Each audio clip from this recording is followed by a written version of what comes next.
Hey guys, welcome to tonight's channel. Today, we're stepping into a feast, but not the kind filled with joy. This is the feast of power in the Middle Ages, where every knife, every goblet of wine, every smile could be a hidden strike. Here, the dining table wasn't just a place to eat, it was a bloodless battlefield, where the strong sat high and the weak smiled to survive. You'll see that power didn't need to shout, it lived in a glance, a nod, or a dish served just one beat too late. If you love stories of history that breathe with human emotion, where power, fear, and life intertwine in every small detail, hit subscribe to join me on more journeys like this. And before we begin, I want to know, where are you watching this from? Is it a late night or a quiet afternoon? Share your time and place in the comments below. Now, dim the lights, take a deep breath, relax your body, and let the story carry you back to grand halls glittering with light, where power was served on silver plates. You sit down, surrounded by candlelight flickering, and the clinking of silverware that sounds like metal on armor. The scent of red wine and roasted fat thickens the air, heavy as mist. The great hall is covered in Persian carpets, crystal chandeliers hanging low, their light reflecting off the silver armor of guards standing silently at both ends of the corridor. The banquet table stretches all the way to the foot of the staircase, where the Lord sits in majesty, the light casting his face half in brightness, half in shadow. Every clash of knives, every chime of glasses echoes like the distant battlefield paused outside. You can feel the warmth of the candle flame before you, yet inside, a chill rises because no one in this room came to eat. They came to be seen, to exist, to prove they still have a seat in the game of power. The oak chair beneath you feels heavy, like a warning. Above your head, a banner embroidered with a golden lion roaring in the wind, the symbol of the host's house. Every glance in the room subtly shifts toward it, as if one careless look away could be taken as disrespect. You place your hand on your goblet, and your fingers tremble slightly. The wine ripples like blood, glimmering under the candlelight, beautiful and deadly all at once. A laugh rises at the head of the table, soft as a breeze, yet enough to still every movement. The hall seems to wait for a signal to move again, and that laugh is the invisible command. The Lord lifts his glass, lips curving in a faint smile, the smile of a man who knows no one here dares to look away. You lower your gaze, hiding your eyes. Beside you, a servant steps forward to refill your glass, the scent of black grapes drifting up, sweet enough to burn your throat. Across the table, a noble woman laughs quietly, her jade ring catching the candlelight in a flash. Every gesture is elegant, yet in their eyes, you see it vigilance. No one is truly at ease. Each one guards a secret, a fear, or a plan not yet revealed. The sound of a lute drifts through the hall, gentle yet tense the melody, repeating like the heartbeat of the room itself. You try to take a deep breath, but the air is too thick, suffocating with perfume, wine, and power. The servants bow low, their footsteps gliding over the carpet like ghosts. Every time they bring a new dish, all eyes follow not from hunger, but curiosity. Who will be served first? Who will be forgotten? That's when you realize this table isn't for dining. It's a stage. Everyone here is playing their role, and the Lord watches like the supreme audience. In his hand, a silver dagger etched with a dragon catches the firelight, and his gaze is as sharp as the blade itself. He says something you can't quite hear, but everyone laughs in perfect harmony, as if they've rehearsed it countless times. You laugh too, not knowing why. In that moment, you feel no different from the clinking knives and forks, polished, shining, and soulless. A soft gust slips through a crack in the door, snuffing out a candle. The light dims, and darkness falls across the silver plate before you. Amid laughter and pouring wine, you hear a faint scrape of a knife against porcelain, a small sound, but your heart skips. Someone is losing patience or making a plan. You don't dare turn your head, you only look into the reflection in your wine. Smiling faces with eyes that do not smile, lips moving but never tasting. The feast continues like a ritual. Every toast is a test, every glance a double-edged blade. You can't tell if you're dining or being interrogated in silence. When the main course arrives, a golden peacock with its tail spread in fiery splendor, the Lord rises. Silence falls. He raises his glass, his voice deep. echoing through the hall, regal yet tinged with weariness. He speaks of honor, of peace, of loyalty. Each word flies like a slow arrow, finding its mark in every heart below. Your throat tightens, and when he sets the glass down, your pulse halts for a beat. Applause breaks out, hollow and forced. An old noble sips his wine, lips pressed tight as if swallowing his fear. You know everyone understands this feast allows no mistakes. As you lift your knife, your fingers brush the cold silver handle, and you think, if someone wanted to kill here, they wouldn't need to leave the table. One graceful motion, and blood could blend with wine unnoticed. You force yourself to smile. In the bronze mirror on the wall, you see yourself a calm face, but eyes drawn into a game you never chose. And then you realize power here doesn't rest in swords or spears. It lives in silence, in glances that never meet, in smiles practiced through years of banquets. This table, beneath the glittering candlelight, is not a place for feasting. It is a silent battlefield, where the survivor is the one who knows when to smile and when to stay quiet.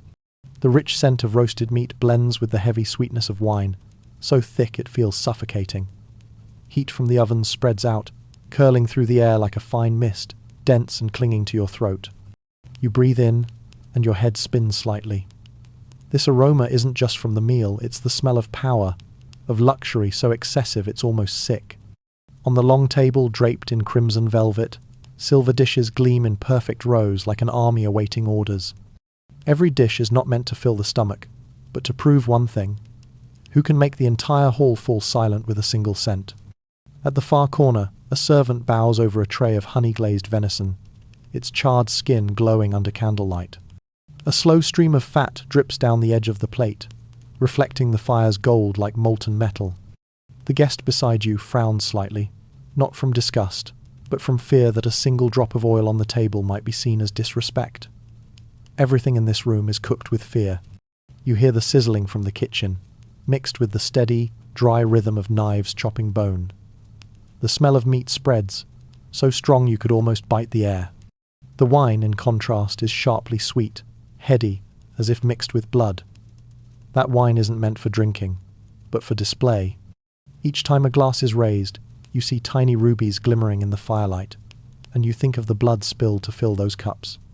At the head of the table, a young noble dips his lips into his wine, his mouth stained red, eyes slowly scanning every face. You catch that look, and you understand in this place, those who drink first crave attention, and those who wait are calculating. The air is as thick as congealed fat.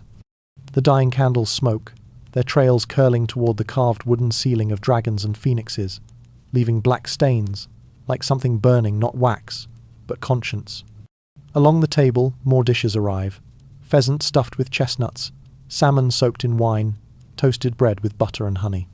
Sweet mingles with fishy, burnt flesh with lavender perfume from the lady beside you, together forming a heavy, choking symphony.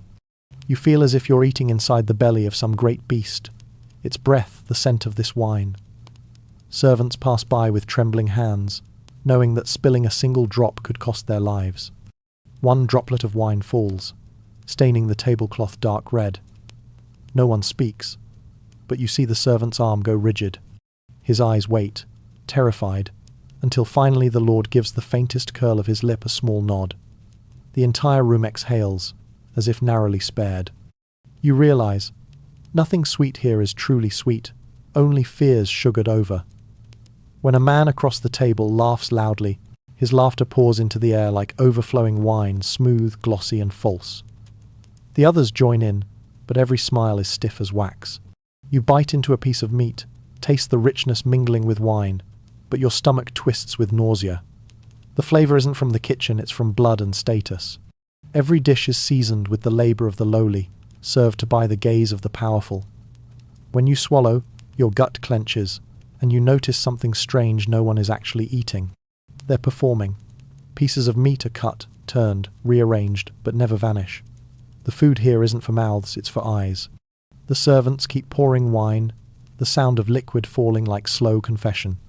You clink glasses with the person beside you, and in that brief touch, you feel his hand soft, cold, and damp like a dead man's. Candlelight glimmers on silver cups, turning the wine into amber laced with blood red. You drink, and a thought crosses your mind. Perhaps everyone here is poisoning themselves sip by sip. At the end of the table, the golden roasted peacock is placed down like an offering. Its tail fans wide, jeweled eyes gleaming in the fire, and you notice the body stuffed with raisins, a symbol of excess, of power's insatiable hunger. When the first knife slices through the crisp skin, the tearing sound echoes like fabric ripping, followed by a collective breath. Everyone tilts their head not from appetite, but to see who will get the first cut. A small slice is placed on the Lord's plate, and he smiles. That look makes everyone lower their eyes. You do too, not from respect, but from survival. The scent keeps spreading, sweet enough to numb the tongue. You swallow, but not from hunger, from fear. Fear that if you don't mirror them, you'll be the next course served. In this room, filled with the aromas of meat, wine, and power, you realize the extravagance of the feast isn't to satisfy taste, it's to mask the thirst for blood. Here, scent is a weapon, and dining is a ritual of domination. You don't know if you're being invited or consumed. At the table, no one is really eating, they're observing, calculating, measuring every smile. The forks only touch the food lightly, not enough to lift a piece of meat, just enough to appear polite. Everyone here wears an invisible mask, forged through years of sitting beneath someone else's power. The faint smiles, the tilted gazes, the compliments that sound like velvet-wrapped blades. You look around, the whole table is a chessboard, and each guest is a piece waiting for the player to make a move. They didn't come to eat, but to survive. No one dares bow too long, nor lift their head too fast. Every movement, even lifting a glass or wiping a mouth, carries meaning. One misplaced glance could be an accusation. One delayed smile could be an insult. At the head of the table, the Lord sits still, his smile thin as a blade. No one knows if he's pleased or waiting for someone to make a mistake. To his right, an old noble with silver hair sits motionless, his hand steady though the goblet in it looks heavy. Every time someone speaks, he only raises an eyebrow, as if keeping mental notes of who to watch. Across the table, a young couple forces smiles, their eyes searching for each other in desperation. The wife keeps her head low, avoiding the gaze of the lady beside the Lord, the one everyone knows is his secret mistress. You realize the silence here isn't out of simple fear, but because everyone knows they're being watched, not just by the Lord, but by one another. At this table, the gaze is the dagger, and words are poison. Each person is tasting the others with their eyes, waiting to see who slips first. A fat gentleman near you pats his neighbor's shoulder, laughing loudly, but in that laughter you hear strain. Sweat glistens on his forehead under the candlelight, not from heat, but anxiety. One wrong word could turn an ally into an enemy. Here, no one eats because no one dares. Every piece of meat could be an invitation, every cup of wine, a warning. You see a servant pouring wine for the Lord, red and thick as blood, and every eye follows. He sips slowly, then sets the glass down. Only then does the table breathe again. The others begin to mimic him, sipping, pretending to enjoy, though none of them actually swallow. The air is so heavy it could be cut with a knife. You feel even your own breath is being controlled. In the corner, the musician changes the rhythm of the lute. The melody slows, darkens. A low note echoes, drawing the Lord's gaze. Instantly, the music stops. No order is given, but everyone understands. Silence spreads like a heavy cloth. You look down at your plate, the food has gone cold, the fat congealed, reflecting your face like a distorted mirror. A lady beside you speaks softly, her voice sweet but edged with challenge. "What do you think of the venison, my lord? Is it young deer?" The question seems harmless, but you know it's bait. Praise it, and you might be seen as flattering the chef who serves the opposing faction. Criticize it, and you insult the host. You smile, tilting your head slightly. Perhaps it is dear, my lady, but its taste feels like winter. She smiles, but her eyes are ice. Here, every answer is a step on thin ice. A young noble across from you chuckles, tapping his fingers on the table. "A fine way to put it," he says, "but it seems you enjoy talking more than eating." The table stirs, waiting to see how you'll respond. You keep your smile, nodding once. Talking is also a way of eating. Here, isn't it? Laughter ripples brief, small, then fades like smoke. The table returns to its rhythm, silence, glances, calculation. You feel as though you're among a pack of hunters, each one hiding claws beneath silk gloves. On the table, stories unfold through eyes, not words. One man leans toward another, nodding a signal of alliance. Another avoids contact, stays silent, meaning neutrality, or fear. The Lord watches them all, missing nothing. He doesn't need to speak, he only observes. That's true power. Every time his gaze drifts across the table, someone shifts position, adjusts their coat, smiles, or bows. You realize that this feast is a game of eyes, and you're just a pawn in it. A pawn learning how not to attract attention but not to disappear entirely. You take another sip of wine, steadying yourself. The warmth slides down your throat, but leaves a bitter taste. The scent of grapes and oak can't mask the faint trace of iron on your tongue. You glance around the others, sip their wine too, all in unison, like a ritual. Someone tells a story of battle glory.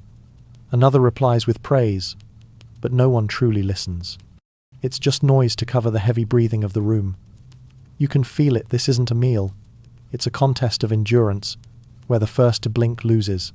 The food is now cold, the fat solid on every plate, but no one asks for more. They remain seated, like statues sculpted from pretense. And you, among them, realize a truth. At the banquet of power, the one who stays silent is the one who eats the most. Every dish served is more than food, it is a declaration of status.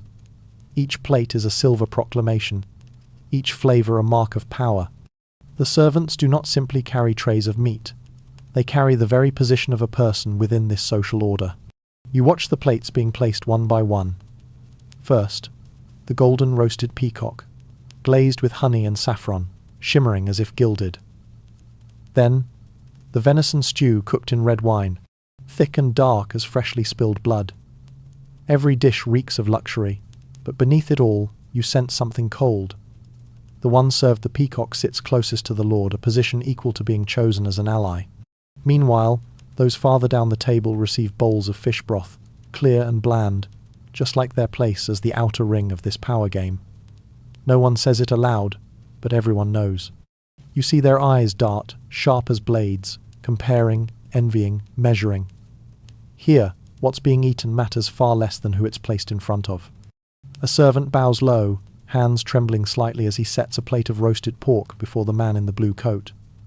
The man presses his lips together, pretending not to notice, though pride gleams in his eyes. It's the hunter's dish for the one who was once invited to hunt with the Lord last season. One dish, but it recalls his place in the host's memory. Everyone at the table understands that, and at the same time, they all understand.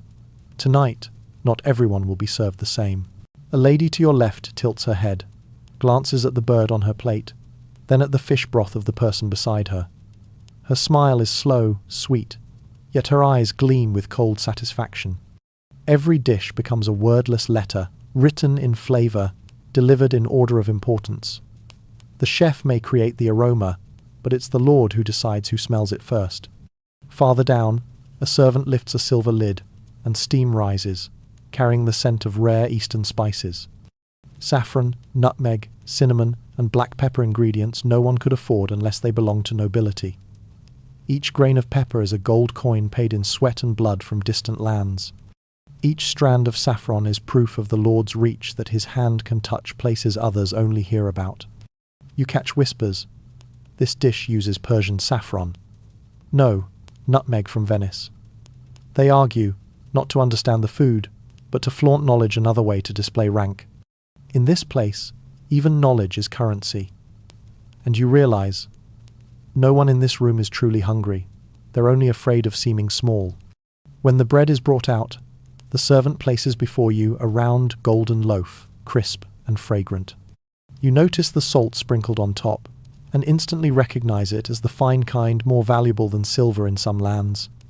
Something as simple as bread is raised here to a symbol. Eating bread is for commoners, but eating bread with salt is a privilege of the honored. You don't dare touch it right away, only watch in silence, then tear off a small piece, tasting the faint salt on your tongue, a saltiness that comes not only from the mineral, but from the fear that thickens every breath around the table. A soft murmur spreads when the final dish arrives.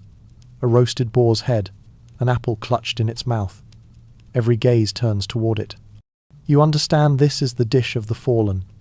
No one wants to be associated with it, yet no one dares to look disgusted. The room sinks into cautious silence. The Lord looks at the dish and smiles faintly, a smile thin as thread.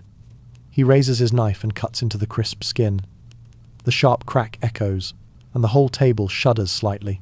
A few bow their heads at once, as if witnessing a sentence being passed. You, too, feel a chill crawl down your spine. Here, every dish is a political story, and when the knife meets the meat, it cuts not just through flesh, but through someone's honor, sitting quietly at the table. The servant pours more wine, and the scent of alcohol mixes with meat, fire, and power, thickening the air like wax. An older noble lifts his glass, saying something about friendship, but his voice trembles. Perhaps he knows friendship here lasts only until the final dish is cleared away. You quietly raise your glass, watching the candlelight flicker in the wine. It's red, too real to believe it's wine. You realize every dish is not only a display of status but a warning. It reminds you that at the table of power, food is only the surface. What's truly being served is a message. An invitation can be a trap, a luxurious meal, a subtle reminder. Tonight, you have a seat, but tomorrow, one wrong move, and you might be the main course. The golden roasted peacock before you isn't there to show off the chef's skill, it's a symbol of prestige. Candlelight glimmers across its glossy skin, making it look as if it's plated in metal. Each tail feather has been carefully reattached, fanned out behind it like a radiant halo. The servant carries it with both hands, head bowed low, walking so slowly you can hear the faint sound of shoes against the carpet. When the peacock is placed at the center of the table, the entire room falls silent. Every gaze turns toward it, not out of hunger, but out of understanding. Whoever has this dish set before them has been favored. You can feel everyone's eyes on you, not quite envious, but assessing. In this world, to be seen first is dangerous. Attention is the thin line between glory and downfall. The heat from the bird rises, carrying the scent of honey, saffron, and white wine. The aroma isn't just pleasant, it's dense, almost suffocating, a kind of opulence that demands silence to be felt. You hear the silver knife glide softly across its flesh, the crisp skin breaking with the sound of silk tearing. A small slice of meat is placed on your silver plate. The flesh is pale pink, rimmed with golden fat perfection in form. But what makes your heart race isn't the dish itself, it's what it means. You've just been chosen. No one says a word, but everyone knows the Lord has sent a signal. He sits at the head of the table, his gaze slow and deliberate. A thin smile appears on his lips, sharp as a blade, and the air around you tightens. You pick up your knife and fork, your hand trembling slightly, not from fear, but from knowing every move is being watched. Each gesture could be interpreted in 100 ways. Bite too slowly, and you seem arrogant. Too quickly, and you seem greedy.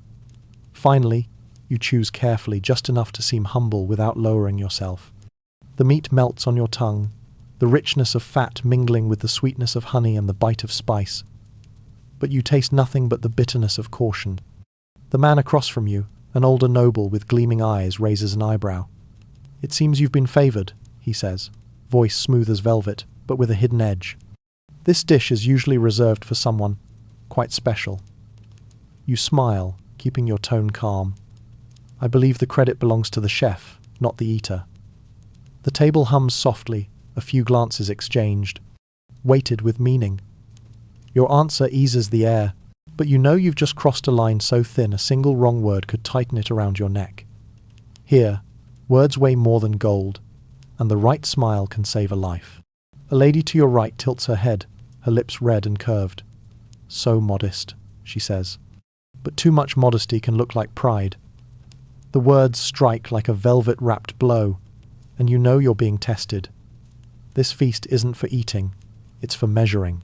That golden peacock is just a mirror, reflecting the ambitions flickering behind the candlelight. As you hold your smile, another servant brings out a plate of pheasant, less grand, less radiant. Those seated farther away glance over, their eyes mixing relief with disappointment. They weren't chosen, but at least they weren't noticed. In a feast of power, Being forgotten can be a blessing. You look around and see the social order laid bare through food. Those who eat peacock sit high, those who eat pheasant sit in the middle, and those with only bread and broth sit at the end. This world needs no laws to define rank, just a dinner. When the Lord raises his glass, everyone stands. He speaks of honour, of loyalty, of the great harmony of the feast. His voice is deep, ringing like bronze, yet within it hides something sharp, a blade beneath silk. You lift your glass, and as the wine touches your lips, a faint burn crawls down your throat. The taste of black grapes and oak is rich, but there's something else heavy, bitter, uncertain. For a moment, you think of poison, then smile to yourself. Here, who doesn't live with danger in every sip? The peacock cools, its skin losing its shine, the fat solidifying, yet no one dares take another bite. No one wants to appear too eager. The food here isn't meant to be eaten, it's meant to be displayed, proof of abundance. The more left uneaten, the greater the power.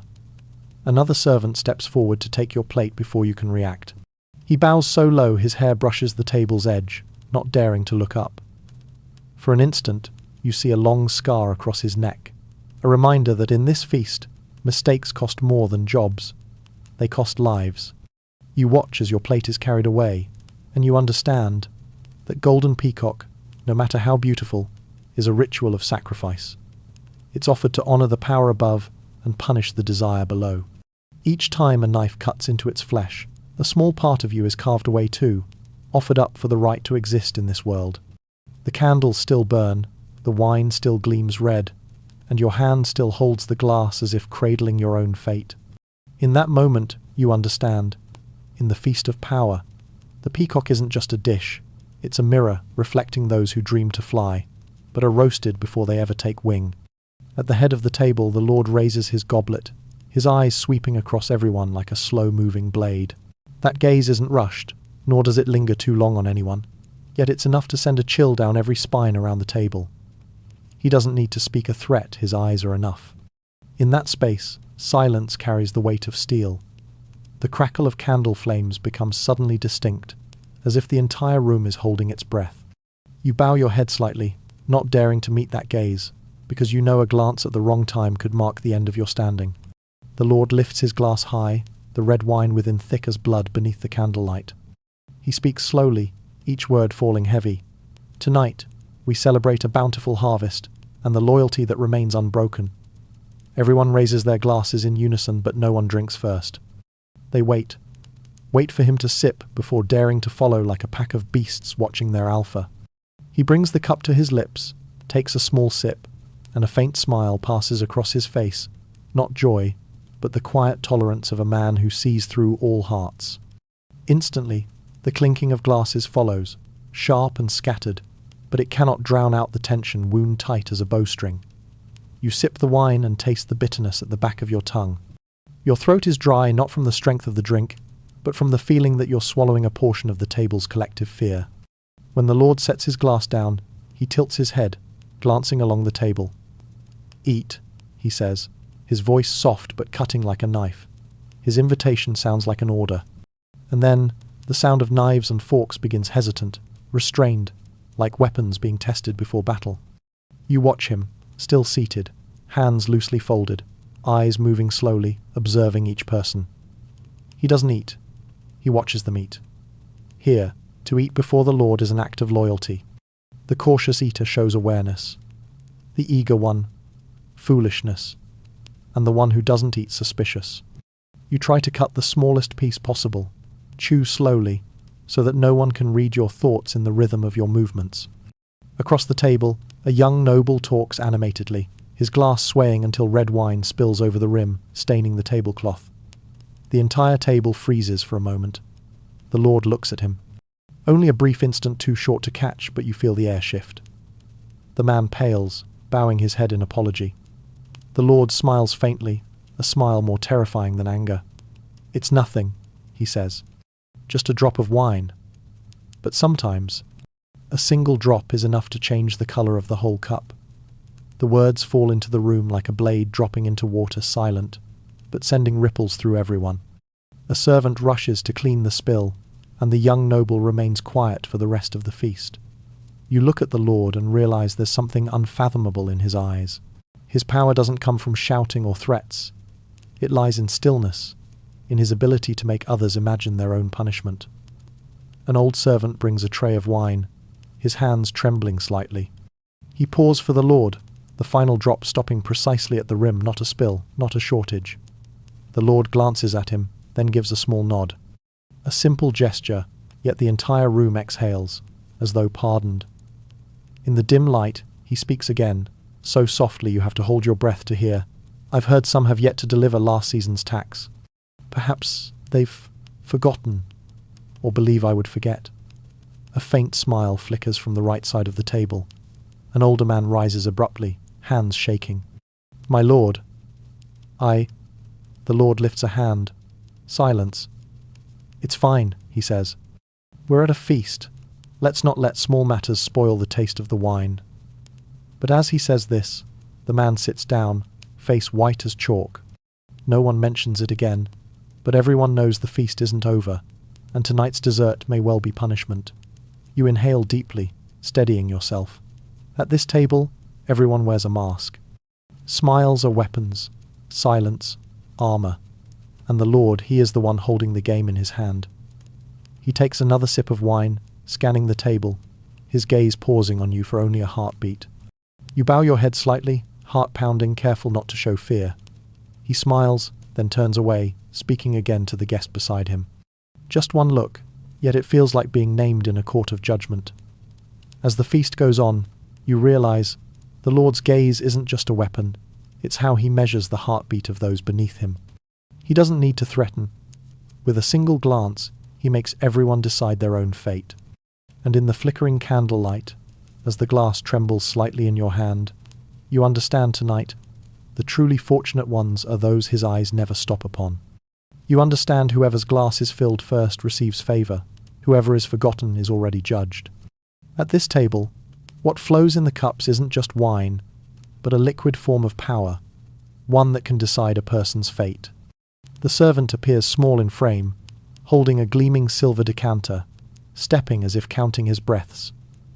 Every eye follows him, not out of thirst, but curiosity. Whose glass will he fill first?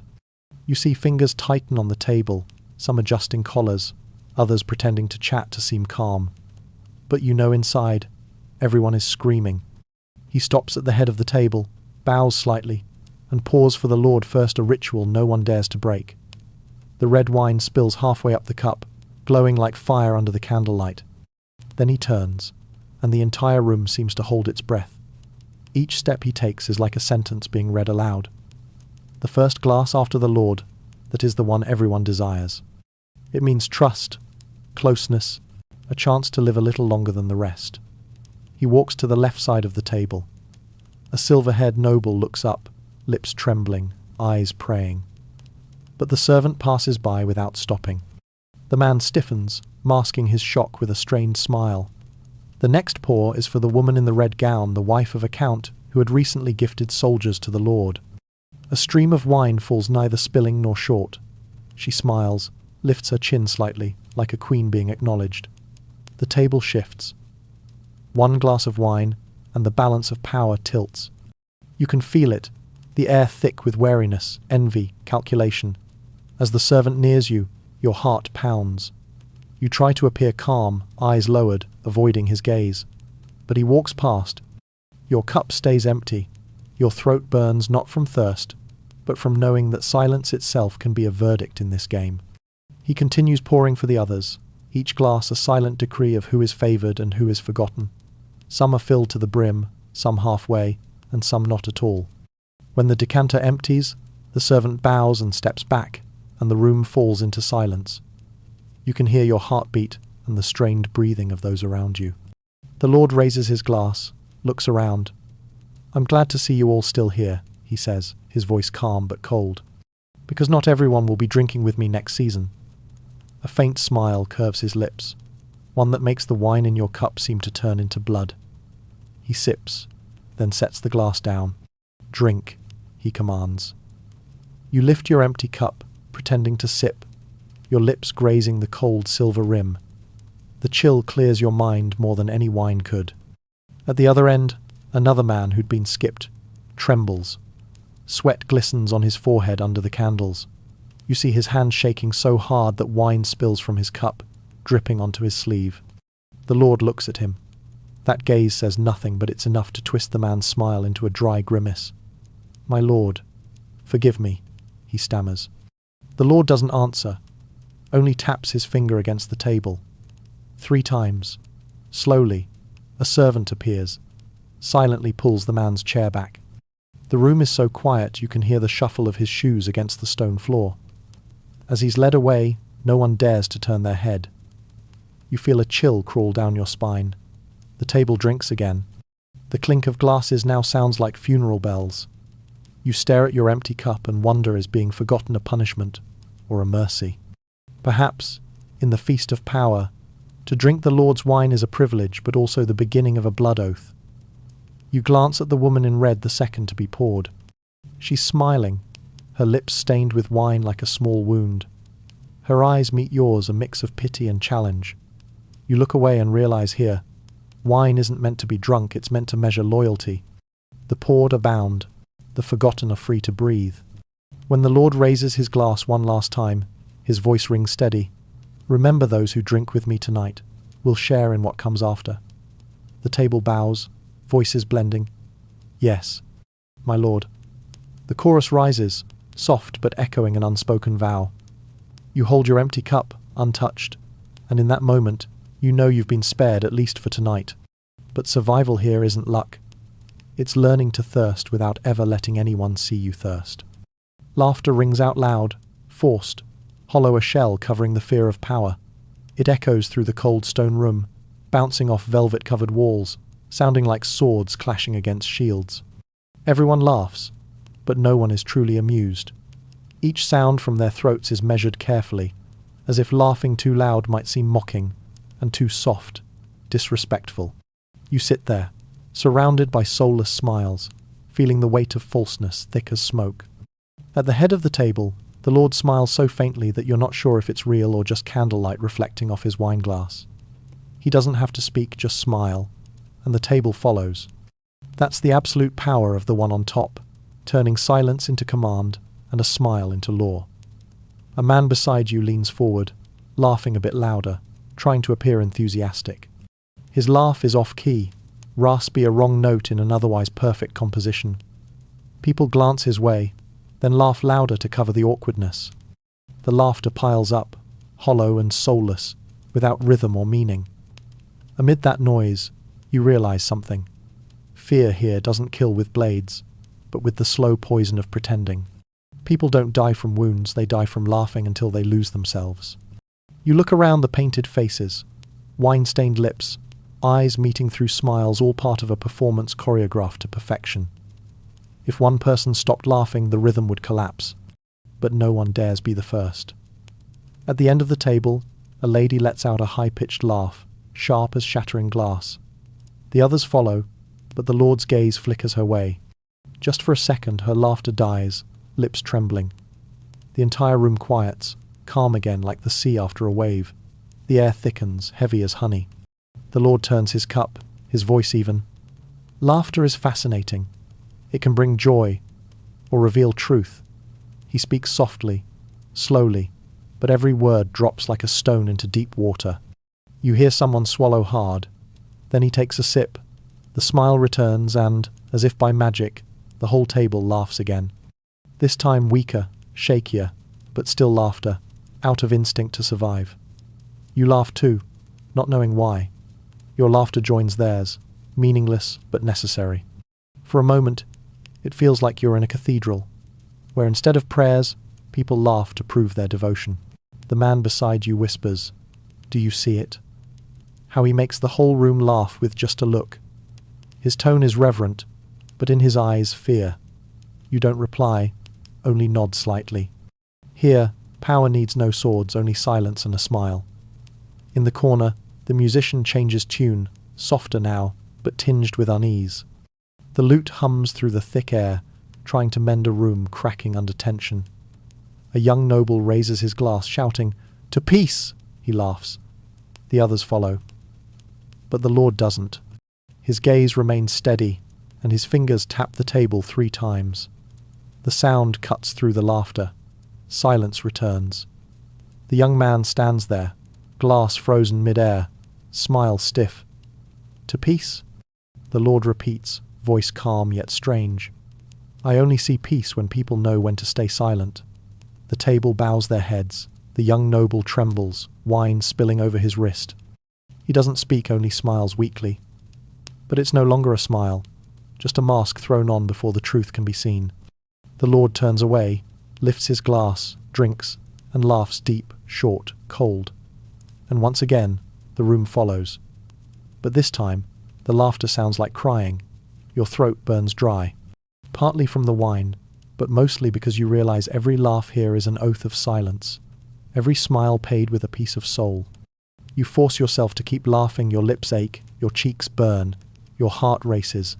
And in your head, one thought repeats, don't stop. Don't be the first to stop.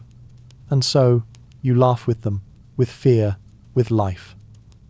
Laughter rises again, filling the room like a smouldering fire no one dares to extinguish. In the dim candlelight, you see every face clearly bright on the surface, dead underneath. A lavish feast, a prison without walls. At the head of the table, the Lord tilts his glass, eyes cold. He laughs, and the entire room laughs with him, as if that's the only way to survive until morning. You look at the steaming venison dish. The chef knows well. One wrong flavor, and he'll lose his head. The heat rises, curling like smoke from a battlefield, blending with the scent of wine and roasted fat in the thick air. The food rests on a silver plate, surrounded by black pepper, rosemary, and a few dried rose petals for decoration. Everything so precise you understand it's not just for eating, but to prove the loyalty of those beneath. The silver knife slices through the meat, the sound crisp like tearing cloth. The red inside spreads out, catching the candlelight, glowing like fresh blood. The person beside you mutters, "Exquisite," but his voice trembles. No one dares speak louder, for even one misplaced compliment could be taken as an insult to the Lord's taste. At this table, praise must be given to the right person, at the right time, in the right measure. You glance toward the head chef standing far away, his head bowed, hands clasped before him. He doesn't dare look up. The sweat on his forehead glimmers under the candles like melting wax. Every beat of his heart must be counting along with each slice of meat placed onto a plate. If the Lord so much as frowns, if anyone dares to criticize, tomorrow a body will hang at the castle gate as a lesson in culinary art. You hear the faint clinking of spoons and forks, the cautious chewing, rhythmic, careful. Everyone around the table performs a ritual, not a meal. You take a bite. The flavor spreads rich, bold, carrying the taste of the forest, of blood and smoke. The spice of pepper, the bitterness of wine, the fat of the meat blend into something alive yet dangerous. A perfection so sharp it's frightening, as if the chef had laid his very life on the plate. You swallow, your throat dry, thinking, here, perfection isn't art, it's survival. The Lord cuts his first piece of meat. He lifts it to his lips, chews slowly, expressionless. Everyone pauses, watching. His every movement feels sacred. 1, 2, 3. He sets down his fork, looks up, lips curving slightly. Good. He says one word. The entire table exhales. A servant bows slightly, his hand trembling, but no one notices. They only care that a head has just been spared. In the corner, the chef drops to his knees, tears splattering on the stone floor. No one congratulates him, but everyone knows. Tonight, the kitchen still has someone left at the fire. You look again at the meat on your plate and suddenly see it as a message. One wrong note of spice, one grain too much salt, and life or death would shift. Everyone at the table knows they sit in that same position. One wrong word, one wrong glance, and they too would be cooked in this game of power. A young noble, perhaps hoping to flatter the Lord, speaks softly. This tastes like the forest of the north. Is it? Venison from the valley? The Lord turns to him. From the north, he says slowly, but not venison. My dear. The table goes silent again. My dear, not just correction, but a reminder that everything here, from the meal to the lives at the table, belongs to him. The young noble flushes red, bowing, stammering an apology. The lord takes a sip of wine and smiles faintly. It's fine. Next time, if you want to know what my dear tastes like, I'll have one brought to you alive. The table bursts into laughter, trembling, uneasy laughter, as though fear itself were forced to smile. You see the candlelight glinting off the lord's knife, the shine, beautiful, yet cold. He sets it down, tapping his finger lightly on the table. Food, he says, must be as loyal as the one who cooks it. The simple words freeze the servants. A bead of sweat falls from the chef's chin onto the floor, making a sound so small yet sharp in the silent room. You suddenly understand that venison wasn't cooked by fire alone, but by fear, by devotion born of the will to live. The chef didn't season with spices, but with his soul. You stare at the remaining piece of meat, watching it cool, the fat solidifying into faint streaks like dried blood. No one dares touch it again. The perfect dish has fulfilled its purpose. It has pleased the man in power. The rest is only evidence of trembling. Outside, the wind howls through cracks in the walls, carrying the distant cry of the forest. You shiver. In the flickering candlelight, you think of the chef kneeling outside, smoke and blood still clinging to his hands. You know he'll live another day only to keep cooking and keep shaking. At this table, even the food understands the rule of survival. One discordant flavor, one tiny mistake, and the fire of the kitchen will trade places with the fire of punishment. The servants bow lower than the candle flames, never daring to look anyone in the eye. They move like soundless shadows, every step measured to precision, every breath swallowed before it can escape their throats. Each time they pass, their hems sweep softly across the floor, carrying the scent of ash and oil, mingling with the aroma of wine and roasted meat. You notice a young servant, his hands trembling as he carries a tray of wine, sweat rolling down his temple and tracing a line along his neck. He doesn't dare wipe it because one wrong move, one spilled drop, one misplaced glance could turn this night into his last. Here, service isn't a duty, it's a balancing act on a blade's edge. Every glass, every silver plate, every step must be as flawless as the heartbeat of the Lord. When he stops breathing, they must too. When he looks up, they must bow down. When he laughs, they must vanish. You see clearly that they avoid every gaze, for eyes are a luxury. In this castle, a look is an accusation. A servant who looks at the wrong person is seen as prying into secrets. One who bows too long is suspected of hiding guilt. So they stare only at the stone floor, the tips of their shoes, the trays in their hands as if their world exists within those three things. No one knows their names, nor needs to. They are born to serve, and to disappear without sound, without trace. You see an old servant step out from the shadows, carrying a large silver pot. His hands are dry and thin, trembling, yet each step steady. He walks slowly, as though afraid his own breath might disturb the air. When he sets the pot down on the table, a drop of fat splashes onto the red velvet cloth. The whole table freezes for half a second. The Lord tilts his head, his eyes catching the stain just for a blink, but enough to chill the entire room. The old servant kneels, forehead to stone. "My lord," he whispers, "forgive me." The Lord doesn't answer. He lifts his glass, swirling the wine, staring quietly into the crimson liquid as if deciding which is more beautiful, blood or wine. A bead of sweat drops from the servant's forehead onto the stone floor, the tiny tick echoing through the silence. No one moves. Then the Lord takes a slow sip, his lips curving slightly, half in amusement, half in mercy.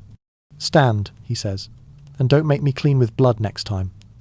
The old servant rises, trembling, and retreats into the shadows, gone as if he never existed. The feast resumes. The clinking of silver starts again, but everyone knows the line between life and death here is as thin as the tablecloth. You glance around, other servants move silently, replacing plates, pouring wine, clearing crumbs, but not one makes a sound. They're like spirits drifting among the living, existing, but forbidden to be seen. A young maid carries a tray of pastries to the table, her steps so soft they make no sound. Candlelight brushes her cheek, revealing a faint bruise beneath the powder. She sets the tray down and bows so low her hair grazes the table's edge.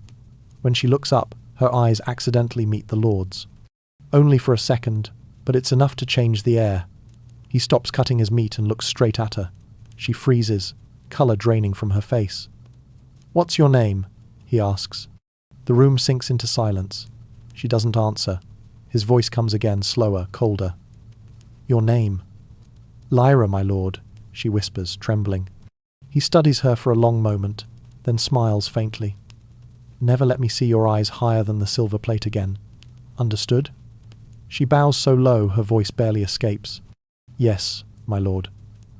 Then she retreats quickly, her small shoulders shaking, vanishing behind the curtain. You realize the servants carry not just food, but the fear of everyone at the table. They are mirrors of power. The more obedient they are, the brighter that power burns.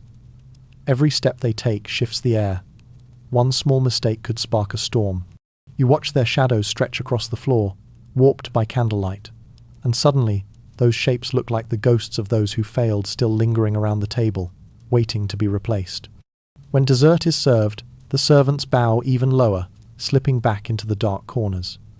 You hear the faint rustle of fabric, the shallow, restrained breaths. The Lord rises, raising his glass. "Thank you for tonight," he says. "Everything was just enough." A faint smile passes his lips.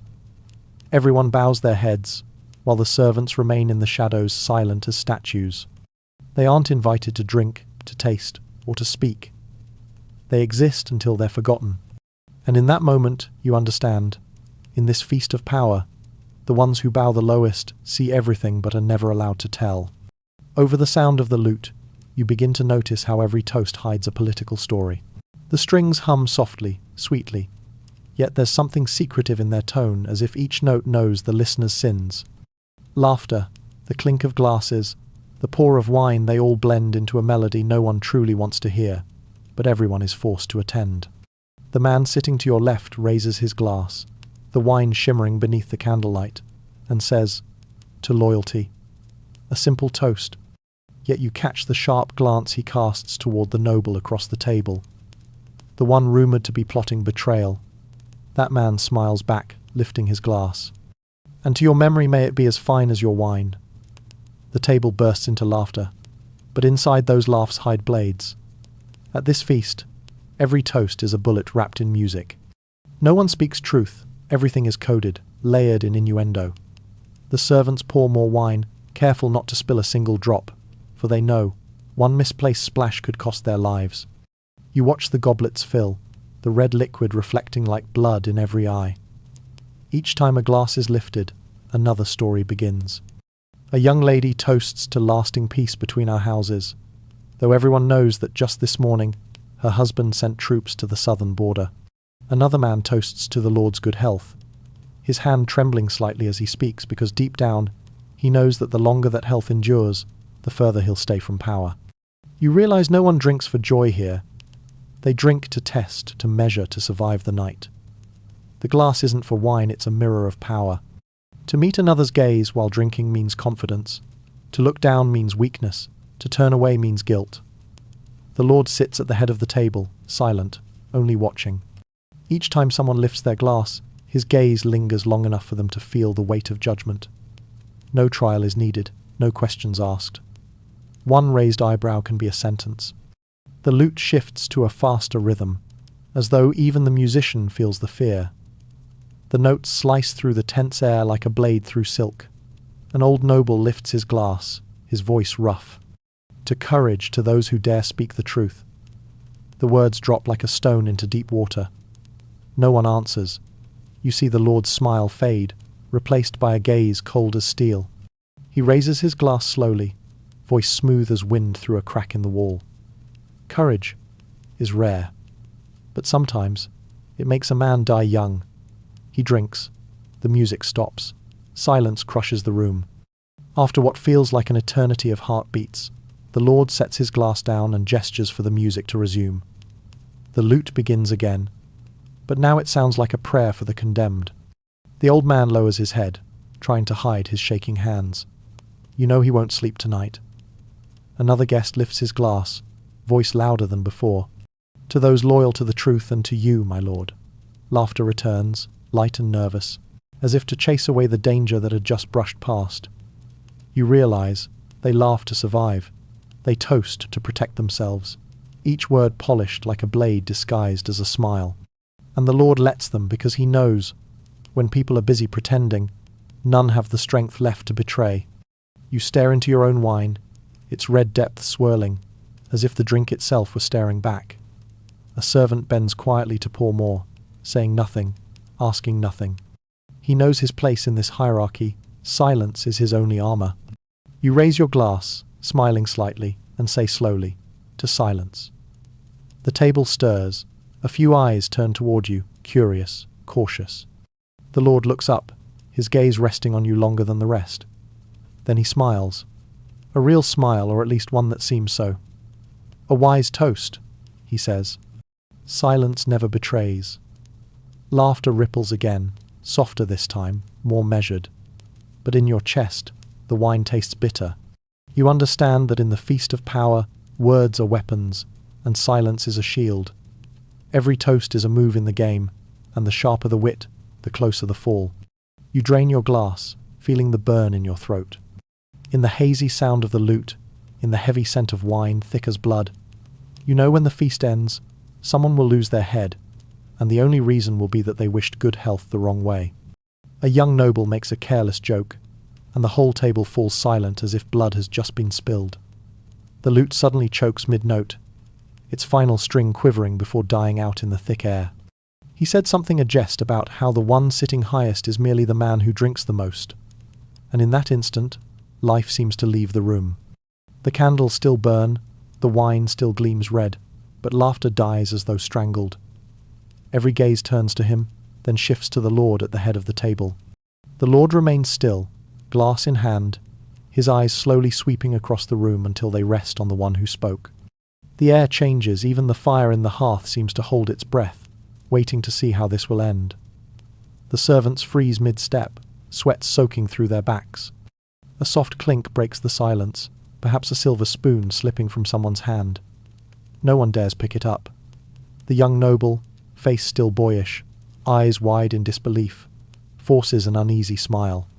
"My lord, it was only a joke." His words crumble mid-air, sounding fragile like a plea. The Lord tilts his head, his gaze colder than steel. He sets his glass down, fingers tapping the table's edge, a small signal, yet enough to make the guards at the door shift their stance. The entire hall holds its breath. Your heart pounds, and a dreadful thought crosses your mind. One wrong word, one misplaced jest, can end an entire bloodline. The Lord rises slowly, his shadow stretching long across the wall, monstrous under the candlelight. He circles the table, each step echoing on the stone like a hammer against a coffin. The young noble lowers his head, shoulders trembling. When the Lord stops behind him, you can feel the entire room breathing in unison, or not breathing at all. A joke? His voice is low, calm, but the sound freezes the air. I like laughter, but not when it comes from someone who's forgotten his place. The young man trembles, about to speak, but the Lord lifts a hand, silence. He takes the young man's glass, studying it as though it holds the evidence of his crime. "Strange," he murmurs. "Your wine is still full. Means your mouth works harder than your hands." The room goes utterly still. A few people bow their heads lower, avoiding his gaze. The young noble opens his mouth, but no sound comes. The Lord sets the glass down, pouring more wine, his tone steady and quiet. "Drink. If it was truly a joke, drink. Show me your sincerity." The young man stares at the glass. The red reflection distorts his face, pale, twisted. His hand shakes so badly that the wine spills onto the table. "Drink," the Lord repeats, gently now, almost soothing, like speaking to a child. The young noble closes his eyes and drains it. The sound of swallowing cracks through the air. 1 second. 2. His eyes open, his breath quickens. Sweat pours down his temples. The Lord smiles, pats his shoulder, as if it truly had been nothing but a joke. "Good. I like those who know when to laugh, and when to stay silent." He returns to his seat, lifts his own glass. "Now, let's continue." The lute resumes, trembling, weak, as if the musician fears the strings might break. The voices rise again, low and forced, but you know the feast has lost its taste. Everyone swallows only fear now. The young noble sits motionless, glass still in hand, his breath shallow. After a while, he excuses himself, pale, muttering something no one can hear. When he disappears through the door, a cold draught sweeps the room, making the candle beside you flicker. You glance at the Lord, still eating, still smiling, still talking as though nothing happened.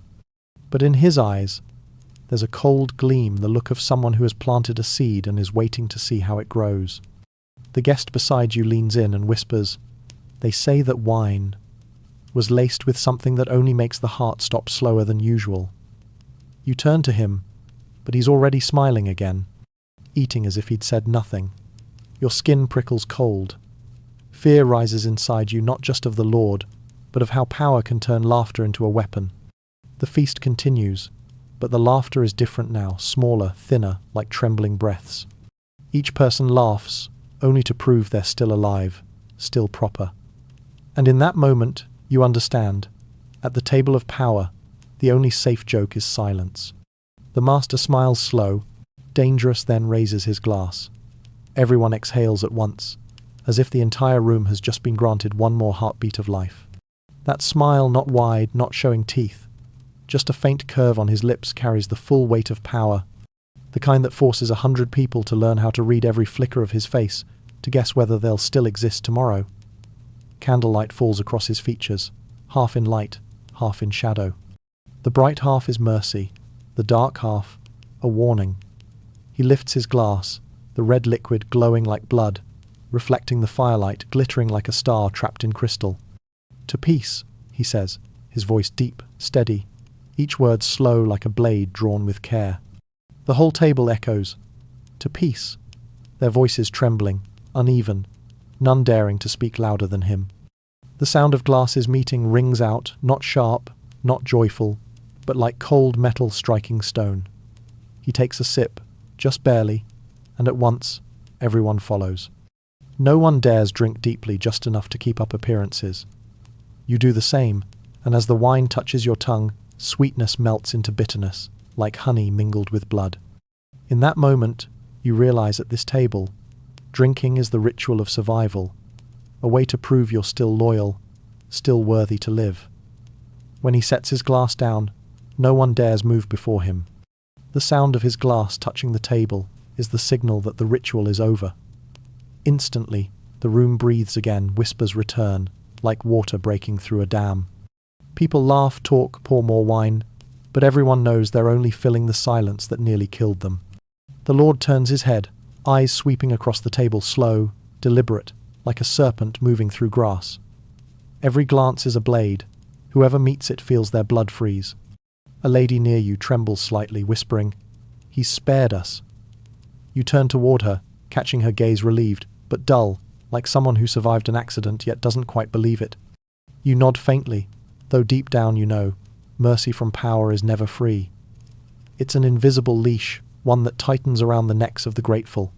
The Lord laughs, louder this time, though there's no warmth in it. "You see," he says, a bit of silence, and order returns. He pauses, letting the quiet blanket the room, then adds, "Order, that's what keeps us alive."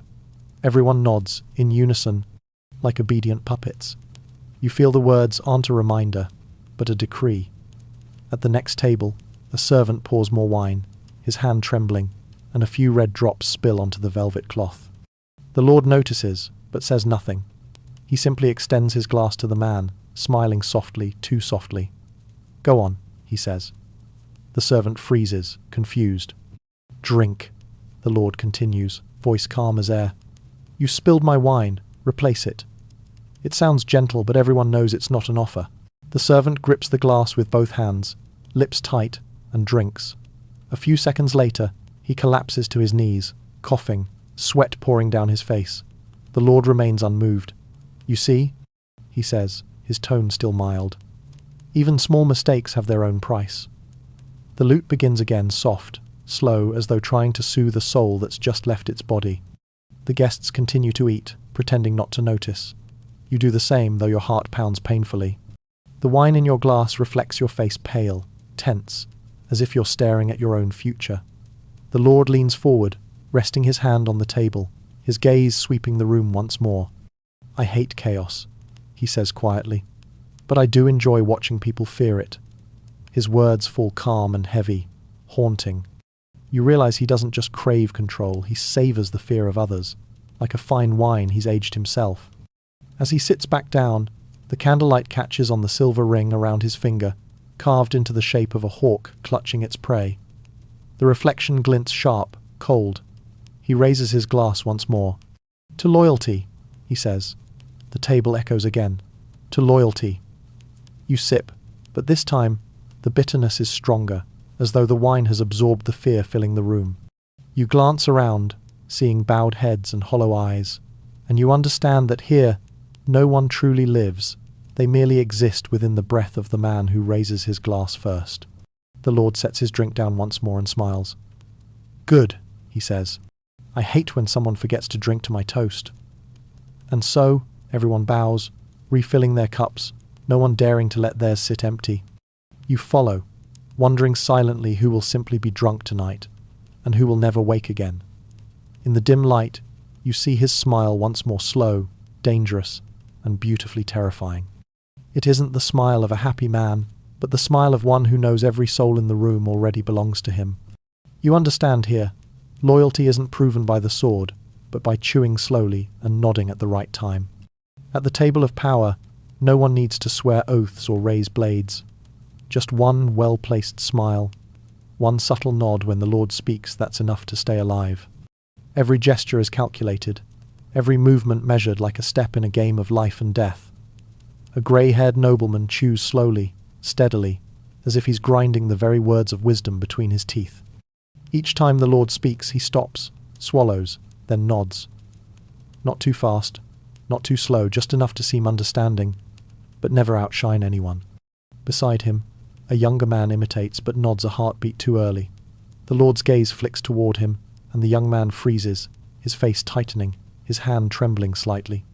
You see the sweat slide down his neck, soaking his collar, yet he still smiles, pretending it's pride, not fear. Here, a bowed head is the crown of the wise, and a silent mouth is the strongest shield. The Lord tells a story not long, not funny, yet everyone laughs as if it's the cleverest thing they've ever heard. He speaks of victory, of a traitor, punished, and of loyalty, which he says is sweet as wine, but costs more than blood. The table goes silent, until one man says, "Indeed, my lord." His voice trembles slightly, and the Lord smiles, says nothing. That alone is enough to feel blessed. Everyone nods along. No one dares be still when the room is bowing. You realize, in this place, loyalty doesn't come from the heart, it's forged from fear. They don't love the Lord, they fear the silence that follows his smile. Because in that silence, death might be hiding. Across the table, a lady chews so slowly her meat nearly dissolves in her mouth. She nods gently each time his gaze passes, her lips fixed in a perfect smile. When he turns away, the smile fades, leaving hollow, tired eyes. You see now smiles here are trained, like combat skills to kill emotion, to survive. The feast moves to a strange rhythm. Talk, nod, laugh, chew. It repeats like a cold, steady prayer. The clinking of cutlery sounds like funeral drums. An old noble nods a moment too late after the Lord's final line. His timing falters, and a second later, the Lord sets his glass down, smiling faintly. You seem to disagree? The question is light as air, yet the whole room flinches. The old man shakes his head quickly, voice trembling. "No, my lord, I was merely reflecting on your wisdom." The table laughs. The Lord is silent, watching him for a long time, then nods. "Good. Think slowly. Here, those who think fast tend to finish early." His smile spreads, not just a smile, but a blade wrapped in velvet. You lift your glass, lips just brushing the rim, afraid to drink too much. The wine smells heavy and sweet, as if mixed with the secrets of those who once sat here and vanished. You start to fall into rhythm with them, nod when they nod, laugh when they laugh, chew slowly, speak little. You become part of the performance, a puppet in a play that's lasted for years. And strangely, you feel safer inside the lie. The Lord looks around the table, his gaze pausing on each person, as if memorizing their breaths. He smiles. I see we understand each other now. No need for swords, right? The table answers together. Right, my lord. He nods, satisfied. Good, because sometimes blood stains deeper than wine, and I don't want my table dirty. Laughter bursts out loud, short, forced. You laugh too. But inside, you know whoever makes him wipe the table will vanish before the candles die. A servant walks by, refilling the Lord's cup. The Lord raises it, saying softly, Loyalty is the flavor of life. Lose it, and all that's left is ash. Then he drinks. Everyone follows, no one dares be different. You drink too, feeling the bitter wine burn down your throat, leaving a cold ache in your chest. You exhale quietly, careful not to be heard. That's when you understand at this table, loyalty isn't proven by blood, but by surviving every second. Every nod, every smile, every bite is a silent oath. There are no swords clashing, no blood spilled, yet every soul here is being worn down, polished smooth by fear, until nothing remains but obedience. And in the soft hum of music, you realize you're becoming one of them. Someone who knows exactly when to nod, just to live through another night. Each dessert is a test. Who eats first? Who waits? Who pretends not to be hungry? When the servants bring out the silver plates covered with cloths, the entire table falls silent, as if the air itself has been strangled. The lute stops playing, only soft footsteps remain, and the sweet scent of honey and almonds fills the hall. The golden honey cake is placed in the center of the table, its thin crust, crisp, dusted with crushed chestnuts, topped with wine-soaked figs carved as finely as gemstones. It's so beautiful that no one dares to touch it. Here, food is never just food, but a wager who acts first, who holds back, who knows the rules. Everyone looks at one another, pretending to converse, but in truth, they're all waiting for one person, the Lord. He sits at the head of the table, his hand resting lightly on the plate before him, but he doesn't touch it. Instead, he swirls his wine, eyes drifting slowly across the table, as if weighing which of them will reveal their hunger first. A young lady lifts her fork, hesitates in mid-air, then lowers it. An old nobleman chuckles, saying, It looks exquisite. Perhaps this dish deserves to begin the toast. But no one answers. No one wants to be the first. In a feast of power, the first to eat is the beast caught in a trap. Yet the one who waits too long risks being seen as dull or worse, ungrateful. Everyone is trapped in that silver-plated dilemma. Then the Lord sets down his glass, a faint smile curling at his lips. How fascinating, he says, that something sweet can make people scheme harder than when they hold a sword.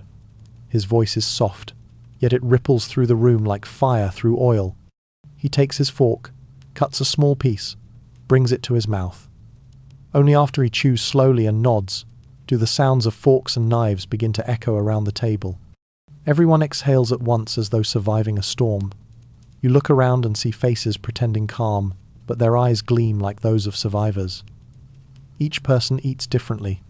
Some cut tiny bites, savoring slowly to seem refined. Others eat quickly, to prove their absolute trust in the Lord's offering. And then, there are those who only hold the fork, smiling quietly, pretending to admire. The Lord turns to the last, a middle-aged nobleman, his face stiff as stone. You don't like dessert? He asks, his voice light, conversational. The man bows his head. My lord, I wish to save the first bite for someone more deserving. The whole table holds its breath. A sentence that sounds humble but is a blade wrapped in silk. It flatters the Lord while throwing the choice back at him. The Lord laughs, slow and long, his eyes never leaving the man. More deserving? He repeats, his tone slicing the air. At this table, no one is more deserving than I. Eat. The nobleman bows lower, his hand trembling as he cuts a small piece and lifts it to his lips. Everyone watches not out of curiosity, but fear. A minute passes. He sits still, swallows, smiles weakly. The table breathes again. The Lord raises his glass, laughing. See? The sweet doesn't kill. But hesitation, that's what makes a man weak. His gaze sweeps the room. Who hasn't eaten yet, please? No one dares refuse. Forks begin to move in unison, like ants under rain. You take a bite of the cake, honey melting on your tongue, blending with the bitterness of fear. It's delicious to the point of terror, rich, sweet, but with something strange beneath it, like ash, like smoke. You force yourself not to think, just to keep eating. Because here, to eat is to obey, and to abstain is to defy. When you set down your fork, the Lord smiles and speaks slowly. Curious, isn't it? Some eat from hunger, some from fear, some for me. And you? His gaze finds you not angry, not cold, just knowing every answer before you speak. You smile lightly. I eat because it's delicious, my lord. He smiles, tilts his head, pours you more wine. An honest reason rare. The table laughs again, their voices rising together, but none of them dare meet your eyes. You lift your glass and drink. The wine tastes more bitter than ever. As the musicians play once more, you look around and finally understand. This dessert isn't the end of the feast, it's the final test. Here, hunger or fullness, sweetness or bitterness, none of it matters. What matters is knowing when to eat and when to wait. And in that moment, you realize, no one truly wins at the table of power, only those who survive long enough to be served dessert. The person sitting beside you leans in, their breath carrying the faint scent of honey and conspiracy. Their voice is so soft you have to tilt your head to hear, and each word drips slow and sticky sweet, but with something cold like steel beneath. He's testing us, he says, eyes fixed not on you, but on the wine in his hand. Not with questions, with silence. You glance sideways. He's a young nobleman, handsome but sly, the kind of man who could smile while planning someone's death. Testing what? You whisper, just loud enough for him to hear. Testing who knows how to fear at the right time, he answers, smiling a smile as sharp as a blade grazing skin. You look around. It's true. No one's truly speaking. Every word exchanged is just a mask, like cards played with glances instead of hands. The one who talks too much will be remembered. The one who stays too quiet will be suspected. So everyone speaks just enough to exist, not to stand out. See that woman? He nods slightly toward the other end of the table. It's the lady in the red dress, the one who was poured the first glass of wine. You think she's favored? No, she's bait. They pour her wine so the others forget that wine can be a test. He lowers his voice, lips close enough that you feel the whisper on your ear. 2 years ago, someone else was poured first. He drank. The next morning, his whole family vanished from the map. You say nothing. You just feel your heart pound harder, and the honey scent from his breath curl around you. Sweet, suffocating, turning your stomach cold. You're afraid? He asks, chuckling softly. Afraid? No, you reply, though your throat is dry. Just not stupid. Good, he says. Because here, the stupid don't die by the sword, they die by trusting the ones who smile. A servant passes by, carrying trays of leftover dessert. The man beside you straightens, his smile returning as if the conversation never happened. He lifts his glass, voice louder now. What a memorable feast, isn't it? You understand that wasn't for you, but for the ears that always listen. The table nods. A few laughs ripple through, then fade again like fire drowned in water. When the servant leaves, he leans closer once more. See? Even joy needs permission. You smile faintly, hiding the tension tightening your chest. Tell me then, you ask, does this game ever end? He sips his wine, candlelight flickering in his eyes like twin flames. It does, he says. When everyone has strangled themselves so he never has to lift a hand. His words chill you. You look around and realize he's right. They're all killing themselves slowly with smiles, with wine, with pretense. No blood needs to fall, only time. A nobleman at the far end begins speaking about the harvest, the hunters, the Lord's victories. His tone is steady, but you can see the tremor in his hands.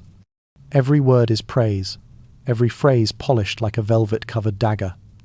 When he finishes, the Lord only nods silent. No praise, no rebuke. But that silence alone makes sweat pour down the old man's face like rain. See? Whispers the man beside you. No punishment needed. Silence digs graves on its own. You turn to him. And you? Why play this game? He shrugs. I don't play, I observe. The observer is the one who survives. Then he smiles the kind of smile that makes you realize he's no different from the Lord himself. Men like him live by standing between sides, saying enough to make allies, staying quiet enough to avoid suspicion. You know what I've learned after 3 years at this table? He asks, eyes locking onto yours. What? That loyalty isn't what you say, it's how well you pretend to believe others are loyal to you. The words cut through your mind like a blade. The honey on his breath still lingers, but now it smells metallic like blood. He leans back, twirling his glass. You see, this table doesn't need knives, words are enough to kill. No one here eats the main course, they eat each other. You stay silent. Across the table, the Lord keeps speaking, his eyes sweeping over the guests like flames licking flesh. The servants move quietly, pouring wine, clearing plates, wiping linens, everything flowing smoothly, perfectly, terrifyingly so. The man beside you lowers his voice one last time. If you're still alive by dawn, remember, it's not because you're clever. It's because you knew when to play dumb. You turn to him, but he's already smiling broadly, raising his glass to toast those across the table. Laughter ripples again, mingling with the soft music. The air smells of honey once more sweet, heavy, and deadly. And you understand at this table, the one whispering in your ear isn't always your friend sometimes. It's the invitation to your final drink. At the far end of the table, a stranger sneezed into his handkerchief, and you saw suspicion flicker across every gaze. That sneeze, so ordinary in any other place, echoed in the air, stretched tight as a drawn string, and at once all conversation stopped. Hands froze mid-toast. Smiles hung half-formed. Even the gentle sound of the lute faltered, strangled mid-note. The stranger, a thin man in a grey cloak, his face hollow, eyes half hidden beneath his hood, slowly raised the handkerchief to his nose. Just one small motion, but the entire room seemed to freeze. A few seated nearby leaned back subtly, pretending not to notice, though the fear in their eyes betrayed them. You could see exactly what they were thinking. Sickness, poison, omen.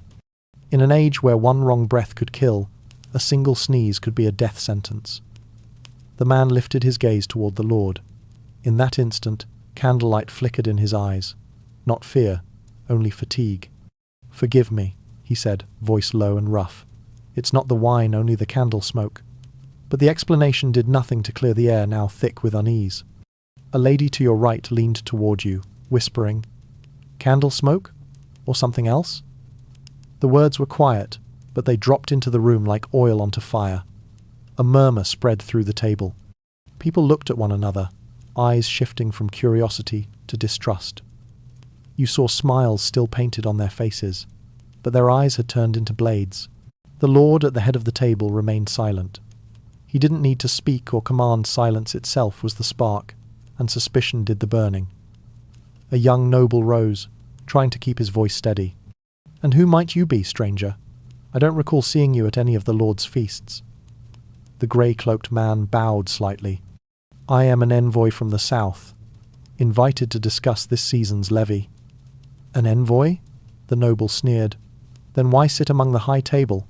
His eyes flicked toward the Lord, waiting for permission to judge. The Lord said nothing, only sipped his wine before turning his gaze to the guest. "The south," he said slowly. "I've heard there's plague there." A simple statement, but it turned every breath in the room to stone. The stranger raised his head, meeting the Lord's eyes. "Yes, my lord," he replied, "but I bring word that the sickness has passed." No one believed him. A lady slid her chair back an inch. A gentleman raised his napkin to his lips. A servant dropped a silver tray, the sharp clang splitting the tension like glass. The air itself seemed to change colour. Fear now smelled stronger than roasted meat or red wine. You saw the Lord smile slow, thin, deliberate. "The sickness has passed?" he repeated, savouring each word. "I do hope so. I'd hate for this dinner to be interrupted." He set down his glass, tilted his head slightly. 2 guards stepped forward from the door, silent, precise. They stopped behind the stranger. He didn't move, didn't resist, only exhaled softly, his shoulders trembling. "You fear me?" he asked, voice calm, eyes unfocused. No, said the Lord. I fear coincidence. It ruins the appetite. Someone laughed weakly. The sound died the moment the Lord's gaze swept past. He gestured, and the guards placed their hands on the man's shoulders, ready to lead him away. Wait. You heard yourself say, without knowing why. Every head turned toward you. The Lord's eyes found yours cold, sharp. You have something to add? You swallowed hard, forcing your voice steady. If he truly carries disease, we've all shared his table already. If he doesn't, then punishing an innocent man would stain your honor, wouldn't it? Silence rippled outward. The person beside you stopped breathing. A few guests bowed their heads, bracing for what would follow. The Lord said nothing for a long moment, only watched you. Then he laughed. A clever one, he said. I like that. Very well. He stays. We shall dine together and see who among us is truly strong. His laughter filled the room, and the others followed.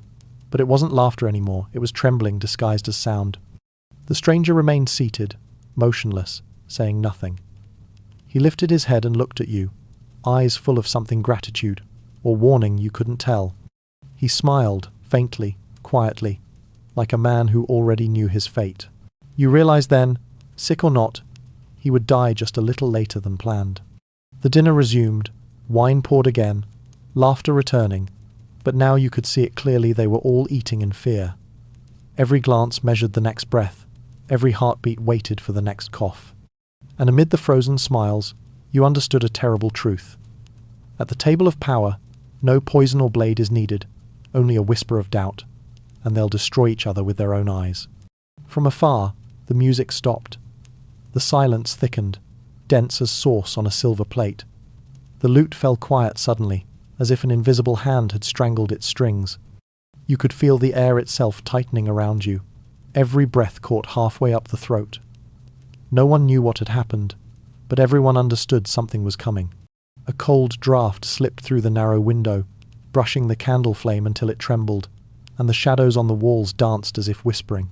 The Lord still sat at the head of the table, motionless, eyes half closed.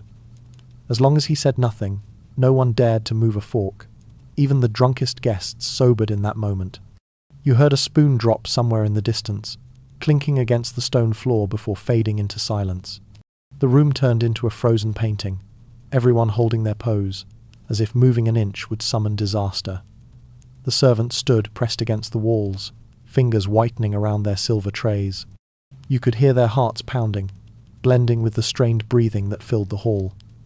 Then came a sound, not music, but footsteps. From the dark corridor, a figure emerged. A long cloak covered in dust, boots smeared with mud. He wasn't one of the guests. Every eye turned toward him. "Who allowed you in here?" a noble demanded, voice cracking. The stranger didn't answer, only bowed. The Lord opened his eyes. "Who are you?" His voice was low, yet it carried clearly. The stranger knelt, pulling a sealed letter from his cloak. "From the north, my lord," he said. "Urgent news." The words fell heavy into the room, making the tension coil tighter. Urgent news during a feast that was never a good sign. The Lord took the letter, broke the seal, read a few lines, then set it on the table. For a long moment he said nothing, only tapped his finger lightly against his wine glass. The sound echoed, cold and precise. "It seems," he said slowly, "winter has come sooner than expected." No one understood what he meant, but the Lord smiled, and that smile froze your blood. "And like every winter," he continued, "only the strong will survive." A few weak laughs fluttered, awkward, and died instantly. The weight returned. The stranger still knelt. The Lord looked at him. "Have you eaten?" "No, my lord." "Good," said the Lord. "You'll dine with us." Servants hurried to prepare a place at the far end of the table. When the chair scraped against the stone floor, that tiny sound sent a chill crawling up your spine. The stranger sat, calm, hands folded, eyes down. But the stares around him were knives. Someone whispered, "Urgent news? Or a curse?" Another chuckled dryly. "At this table, every message is bad news." The music still hadn't returned, time seemed to stop. You looked around, pale faces, dry lips, eyes avoiding one another. The smells of meat, wine, and wax had merged into the scent of fear.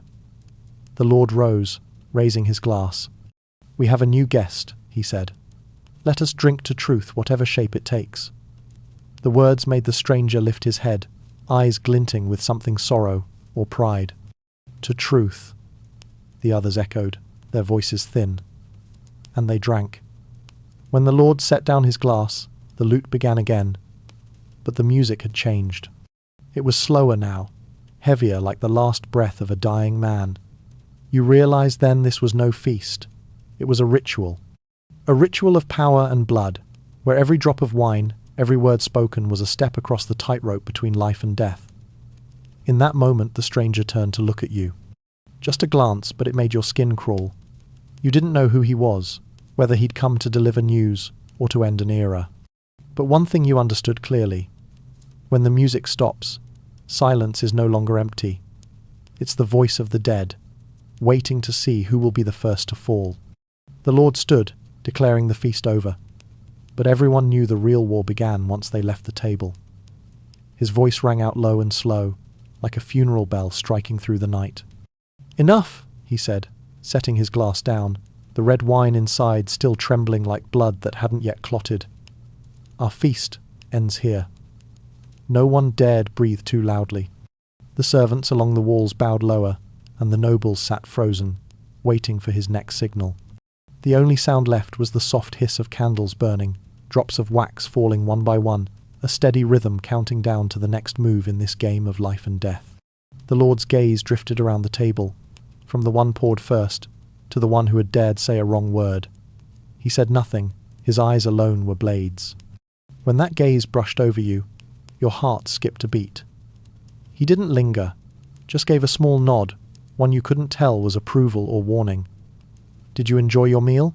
he asked, voice calm and cold. The table answered in unison. "Yes, my lord, splendidly." "Good," he said, "because the taste of tonight may be the last thing some of you ever remember." A thin smile touched his lips, sharp as a knife. Chairs scraped across the floor all at once, but no one dared rise before he did. They shifted only slightly, waiting for his cue. At last, the Lord rose slowly. His footsteps echoed on the cold stone, steady, deliberate each one, a heartbeat pressed too tight. He stopped in the center of the room and spoke softly. "Tonight is calm, but by morning, everything will change." Then he turned away, his dark cloak gliding past the candlelight like a trail of smoke. When the great doors closed behind him, the faint click of the latch made everyone exhale at once like drowning men breaking the surface. But no one left. They sat for a while longer, silent, staring at one another. Because they all knew, the true game was never played during the feast, it began the moment it ended. An old nobleman was the first to rise, bowing slightly before slipping out. Soon, the others followed one by one. They exchanged nods, faint smiles, polite words of farewell. But beneath those courtesies, you could feel the machinery turning, the plots shifting. Every glance, every step, every breath was a signal in an invisible war. The servants began clearing the table. The scent of wine mixed with melted wax and cold meat, forming the heavy, acrid smell of power after it's been spent. A man near you whispered, "Did you notice? He never said who would live, only that tomorrow would be different. That's how men like him kill without ever drawing a sword." You looked toward the window. Outside, the night had thickened. Wind battered the shutters, and from far off came the hunting dog's cries, a sound that promised the night would not be peaceful. You rose and walked slowly toward the corridor. Beyond the hall, the stone walls were cold. The torchlight flickered, stretching the guests' shadows as they left long, like unspoken vows. You heard their hushed voices in the dark, the rustle of fabric, the scrape of shoes on damp tiles. They spoke of small matters, next season's plans, but their tones were those of scavengers dividing a carcass. At the far end of the hall, you saw the lady in red, the one poured first, speaking to two noblemen. The torchlight lit her face, her lips still crimson as wine, but her eyes cold, like someone who had already chosen a side. You passed by quietly, catching her words. Anyone who leaves too late tonight won't leave at all by morning. The sentence sent a chill through you. It sounded less like a warning and more like prophecy. As you stepped out into the open air, the night struck your face with its frozen breath. Winter wind howled through the cracks in the old stone, carrying with it the long, low cry of wolves or men. It was hard to tell. In the distance, torches flickered, horses were being prepared. They were leaving, but none of them were truly going home. Each carriage that rolled out from the castle carried a scheme, a vow, a fear swallowed whole by ambition. You paused at the steps, glancing back at the hall behind you. Through the window the candles still burned, their light reflecting off the streaks of wine left on the table stains that looked like dried blood. You understood the feast wasn't over. It had only changed shape. When the music stops, power begins to sing its own song. In the corridors, in the libraries, in whispered promises and secret meetings before dawn. You pulled your cloak tighter and smiled faintly, because at last you understood the truth of the night. At the table of power, the final course is always human, and the real feast only begins once they stand up to leave. You bow, feeling the chill of the stone wall crawl up your spine, a reminder that, in this place, there are no friends, only positions. The gesture, seemingly polite, is in truth a survival instinct honed through countless feasts. You bow just deep enough to show respect, but not so low as to expose weakness. That is the art of survival in this castle, to yield without breaking, to serve without surrender. When you raise your head, the Lord has already left, leaving behind a room filled with human breath and the scent of melted wax. The nobles begin to leave the table one by one, like chess pieces silently rearranging after a match. You stand among them, feeling every gaze brush across you, assessing, calculating, silently categorizing. Every nod, every courteous smile is a disguised vow, a velvet-covered dagger waiting for its time. Outside the great hall, the corridor stretches cold and long, the wind slipping through the cracks in the stone, carrying the damp scent of age. Footsteps echo, each one a quiet reminder of an old truth. In this place, no one walks beside anyone forever. You move slowly, not too fast to seem eager, not too slow to draw attention. Your boots strike the cold tiles, torchlight flickering across them like streaks of blood on the floor. You pass an ancient statue, the stony face of the Lord's ancestor, whose carved eyes seem to whisper, "Raise your head only when you're sure it won't be taken." A young noble walks beside you, murmuring. He smiled less tonight. His voice is soft, but there's meaning beneath it. You smile back. Perhaps the wine wasn't strong enough. He chuckles faintly, though his eyes stay cold, testing you. In the game of power, even a jest can be bait. You don't bite, you simply nod and move on. Outside, snow begins to fall. The first flakes melt on your cloak, soaking into the fabric like cold breath. The carriages wait, wheels sinking into the wet ground. A servant bows and opens the door without looking up. You place a hand on the doorframe and pause, glancing around. In the dim light, you see small clusters forming handshakes, sidelong glances, half-whispered words. Everyone knows, promises made over wine mean nothing once the last glass is empty. From the moment they leave the table, each of them becomes a predator again, wrapped in velvet instead of fur. As you step into the carriage, you hear hooves striking stone somewhere ahead, metal echoing through the dark. A chill runs down your spine. You can't tell if it's the wind or a sense that someone won't make it home tonight. The wheels begin to turn, and through the window, you watch the castle fade into darkness.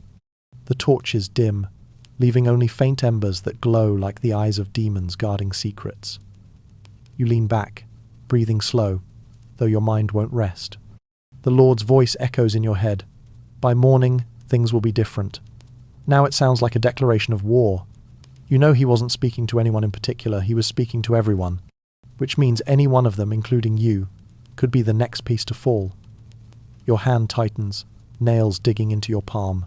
In the dark of the carriage, you tell yourself, survival isn't for the loyal, it's for those loyal to themselves. The road out of the castle winds and dips. At every bend, you glimpse torchlight in the distance, maybe another carriage, maybe guards. You don't know, and you don't want to. If you can make it through the night, you'll know which side to stand on by morning.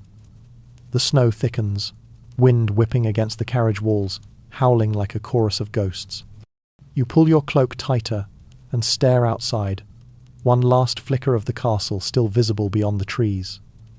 That is the place of power, of smiles hiding blades, of oaths written in cold blood. You close your eyes, feeling the chill still crawling down your spine, a reminder that here there are no friends, only positions.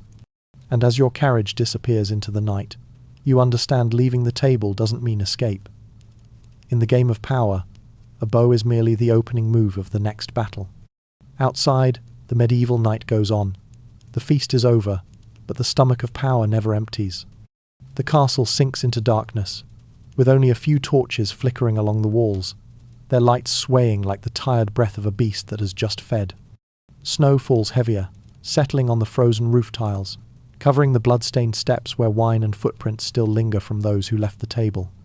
In the distance, the hounds still howl, steady and rhythmic, as if sniffing out the scent of conspiracy. Inside the keep, the Lord's window still glows. A faint golden light flickers through heavy curtains, a sign that the master of the feast is still awake. Perhaps he sits at his desk, eyes scanning pages filled with names, land, gold, and power. The food on the table was only a pretext, for what he truly devours are people. Meanwhile, in the back courtyard, the servants clean up what's left of the feast. The sound of silver clinking mixes with fearful whispers. A young girl hurriedly picks up a fallen piece of cake, hiding it in her apron. Across the room, the head chef collapses onto a chair, his hands trembling, staring blankly at the knife before him. He mutters, "Tonight's dessert. If one flavor had been wrong, I wouldn't still be here." They all understand the feast doesn't end at the table. It lingers in the hearts of those who serve, haunting their restless sleep. Downstairs, in the narrow corridor leading to the stables, two young nobles stop. They don't speak of wine or music. They speak of the lord of who was poured the first glass, of whose gaze lingered longer than it should. Such small talk, spoken in the dark, carries the weight of metal. One whispers, "He'll fall soon, you know." That nod from the Lord tonight, it wasn't mercy, it was a verdict. The other smirks, dropping a gold coin into the snow. "Let him fall, as long as I climb first." They walk away, leaving footprints in the snow tracks leading toward an invisible war that began the moment the wine touched their lips. Farther away, in a chamber where the lady in the red dress changes her gown, candlelight flickers against her reflection. Her lips are still as red as wine, but her eyes are ash. Her maid, fastening the buttons, trembles and asks softly, "My lady, do you think you've truly been chosen?" She doesn't answer at first, then smiles, faintly, a smile shaped like a blade. "Being chosen," she says, "doesn't mean being spared." Then she blows out the candle. In the darkness, her perfume lingers, sweet, rich, and sharp, like the scent of betrayal. High in the tower, the wind howls violently. The iron door rattles with each gust, clanging like the laughter of ghosts. A guard pulls his cloak tight, torch in hand, looking down toward the gate. Below, the carriages still depart, wheels grinding over ice, leaving long, cold echoes behind. He knows that by morning, some of them will never arrive. Not because of accidents, but because the farewells, made with daggers and poison, were already planned. In a small house beyond the village, the Lord's scribe works under a flickering lamp. On his desk lies a list of tonight's guests, beside notes written in black ink. False loyalty. To be tested. Should be removed. He doesn't realize that his own name is already written on someone else's list. And you, the uninvited guest who was kept until the very end, sit in a rented room in the village below the hill. The small window is cracked open, cold air seeping in with the sound of distant church bells. You stare outside, where one single window in the castle still burns. You know it isn't light, it's the eye of power, still watching. You unclench your hands, close your eyes for a moment, but your mind circles back to the faces at the table. Who will betray first? Who will die first? Who will vanish before dawn? The question hangs in your head like a sword waiting to fall. Outside, the snow keeps falling, covering footprints, erasing evidence, but it cannot hide breath, or blood, or the scent of ambition. In the night, you hear the howl of wolves echoing from the distant forest, long, hoarse, carried across the black sky. You can't help but laugh a small, tired laugh, like someone who has finally understood the rules. In this world, the powerful are never full. They only pause long enough to choose their next prey. So you pour yourself a final glass of leftover wine, take a sip, and taste that same bitter sweetness once more. Outside, the wind howls, the snow thickens, the fire dies. But in the dark, power still sits at the table unseen, patient, waiting for the next feast. Because in the Middle Ages, the banquet of power never ends. It only changes places, changes players, changes names. And as you set your glass down, you know tonight was only the prelude to the next feast, where the main course might just be you. You walk on, realizing that in this world, forks and knives are merely weapons plated in silver, and the feast is a place where blood flows in silence. Every clink of metal against the plate echoes like the clash of swords on a true battlefield. But unlike the war outside, here there are no screams, no rivers of blood, only smiles soft as silk and toasts sweet as honey. People kill each other with glances, with words that sound harmless, with a full glass poured for one and an empty one left for another. Every gesture, every tilt of the head, every breath is a strike disguised as etiquette. You understand now here, death doesn't mean falling. It means being erased from the sight of the powerful. As you walk through the great hall, where the candles have nearly died, you see remnants of the feast scattered across the table, streaks of dark wine, thick as dried blood, slices of meat left unfinished, goblets still unwashed. Each of them feels like evidence of guilt, but also a symbol of a ritual completed. On a silver plate near you, a small knife lies askew, its tip stained with a dark red mark. You don't know if it's wine or blood, and you don't want to know. In this place, even truth smells of iron. You touch the knife's handle cold, smooth, terrifying, then pull your hand back, afraid you might become the next to hold it. A servant passes by, bows, picks up the knife, wipes it clean with a white cloth, and places it back carefully, almost reverently. You watch him and realize that in the Lord's world, even the act of cleaning up the dead must be done with nobility. You keep walking down the long corridor where torchlight flickers against the walls, casting twisted, shifting shadows. They dance and writhe like souls trapped in stone. The wind hisses through narrow cracks, whispering, "Trust no one." You stop, lift your head, and see yourself in an old, dusty mirror at the end of the hall. The glass is dull, but the reflection is clearer than ever, a person who no longer knows if they are a guest or a piece in the game. You recall the feast, every look, every smile, every hollow laugh. Everyone who sat there was a sheathed blade, sharp but silent. The Lord never needed to give orders, because he knew that a crowd ruled by fear will turn into weapons against itself. The greatest wisdom of power isn't in violence, it's in making others doubt their own thoughts. And you are no different. You smiled at those you might have to betray by morning. You poured wine for hands that once signed death warrants. You sat there, smiling, with nothing left inside but the instinct to survive.